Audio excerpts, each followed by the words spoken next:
Hi friends, Sunday updates ఏంటంటే నిన్న నలుగురికి గేమ్ పెడతా అన్నారు కదా. ఈరోజు ఆ నలుగురు ఎవరు? సుమన్ శెట్టి గారు, రీతు, డెమాన్, తనుజ.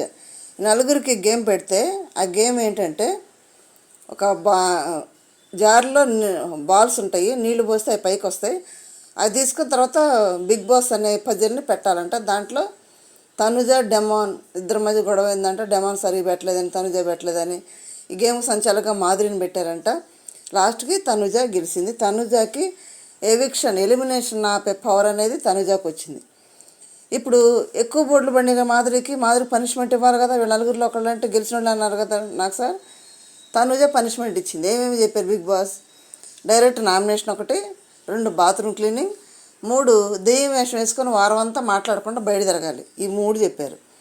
దానికి తనుజ ఏం చేసింది? బాత్రూమ్ క్లీనింగ్ ఇచ్చింది. నేను చేయనని చెప్పేసింది మాధురి. మరేంటి? Direct nomination. మొత్తానికి ఎట్లయితే బిగ్ బాస్ మాధురిని నామినేషన్లోకి తెచ్చేసాడు. డైరెక్ట్ నామినేషన్ అయింది. మరి ఇంకొకటి ఏమైనా పెడతారేమో, మాధురి ఎవరిని చేయకూడదు అనేది కూడా పెడతాడేమో తెలియదు. కానీ ఇప్పుడైతే డైరెక్ట్ నామినేషన్ మాధురి గారు వచ్చేసారు అనేది చిన్న కామెంట్ చేయండి. లైక్ చేయండి, షేర్ చేసి సబ్స్క్రైబ్ చేయండి. Thank you.